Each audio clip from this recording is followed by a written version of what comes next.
কিনছি রে কিনছি, আমি টাকা দিয়া মাথা ভর্তি টেনশন কিনছি। কি নিয়ে আমি টেনশনে আছি একবার হুনবার চাইবেন না? বুঝবার পারছি। আপনারা হইলেন গিয়া মজা লইবার পাবলিক, আইবেন যাইবেন মজা লইবেন, মাগার সান্ত্বনা দিবেন না, কারণটাও জানবার চাইবেন না। মাঝে মধ্যে মন চায় আপনাদের লাগিয়ে দেই। আমি তোরে মলম লাগাই দিমু। আসসালামু আলাইকুম সবাইকে, কেমন আছেন আপনারা? My name is Nizam Ahmed and welcome to my channel it's your ভাই নিজাম।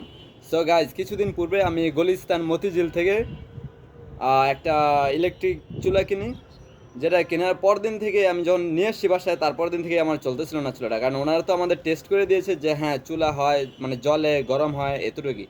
আমি তো পানি গরম করে বা কিছু টেস্ট করে আনিনি পুরোপুরি। সো বাসায় আনার পর থেকে দেখেছি যে চুলাটা পুরোপুরি কাজ করতেছে না। অন হয়, একটু গরম হয়, কিন্তু বন্ধ হয়ে যায়। রান্না করার মতো কোনো অবস্থা ছিল না। সো আমি পরের দিন আবার নিয়ে যাই গুলিস্তানে, ব্যাক করি। নিয়ে যাওয়ার পর মনে করেন আমার আসা যাওয়ায় গুলিস্তানে এখান থেকে 200 করে, 200 না, আর 200 টাকা ভাড়া গেছে টোটাল আসা যাওয়ায়। সো 200 টাকা ভাড়া দিয়ে আমি যখন গেলাম, যাওয়ার পর উনি আবার আমার দেখাই দিল, এই দেখেন গরম হয় পানি। 3-4 বার অন অফ করে, কিন্তু হয়তো বোকামি একটু আমারই ছিল।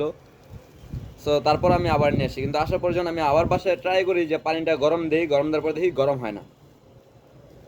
সো পরে আমি আবার নিয়ে গেছি একদিন, নিয়ে যাওয়ার পর বারবার E6 E2 এরকম লেখা উঠতো।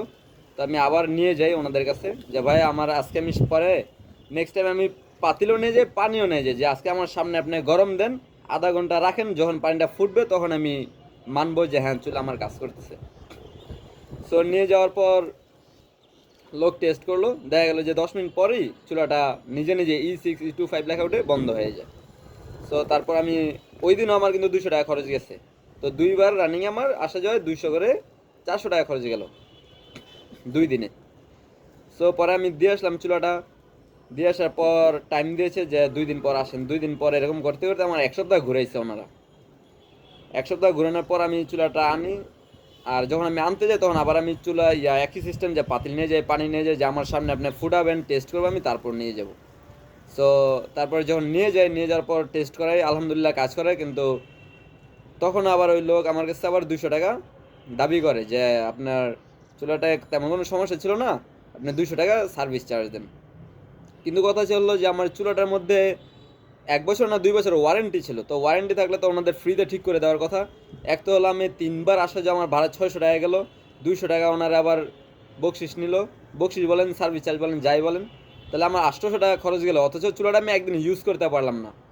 সো আপনাদের এই ভিডিওটা বানানোর একটা কারণ যে আপনারা সবাই সচেতন হবেন। গুলিস্তান বা মতিঝিল স্টেডিয়াম মাঠ থেকে কখনো যদি কোনো ইলেকট্রিক পণ্য কিনেন, সম্পূর্ণ টেস্ট করে আনবেন। যদি কেউ ইলেকট্রিক চুলা কিনেন বা রাইস কুকার, অন্যান্য কিছু ইলেকট্রিক যত সামগ্রী কিনবেন, সম্পূর্ণ টেস্ট করে আনবেন। শুধু অন করে দিল যে হ্যাঁ ভাই লাইট জ্বলে আমি নিয়ে যাই। কারণ আমার সামনে এক লোকের সাথে বলতেছিল, যে লোক আমি যেদিন চুলাটা আনছি কিনে, সেদিন এক লোক ব্লেন্ডার মেশিন কিনে নিছিল, বাসায় নিয়ে দেখে কাজ করতেছে না। তো উনিও ফেরত আসছে, আমারও ঘোরাঘুরি হলো, হয়রানি হলো, টাকাও আমার অপচয় গেল। টোটাল 1000-1200 টাকা আমার খরচ চলে গেছে এদিকেই। আর একদিনও তো আমি ইউজ করতে পারিনি। পরে ইনশাল্লাহ এখন ভালো চলতেছে। কিন্তু কথা হলো যে আমি একটা জিনিস নতুন কিনলাম, পরের দিনে আমার দৌড়ায় যেতে হলো, এটা কতটুকু হয়রানির শিকার আমি হয়েছি যেন আপনারা না হন, এই জন্য কিন্তু এই ভিডিওটা বানানো। সো আপনারা সবাই সচেতন হবেন। গুলিস্তান স্টেডিয়াম, মতিঝিল স্টেডিয়াম থেকে যদি কেউ কোনো কিছু পণ্য কিনেন, ইলেকট্রিক পণ্য, 100% টেস্ট করে নেবেন, নয়তো আমার মতো হয়রানির শিকার হবেন। আসসালামু আলাইকুম, সবাই সচেতন হন, অন্যদেরকে সচেতন হওয়ার সুযোগ করে দেন, ভিডিওটা সবাই শেয়ার করবেন।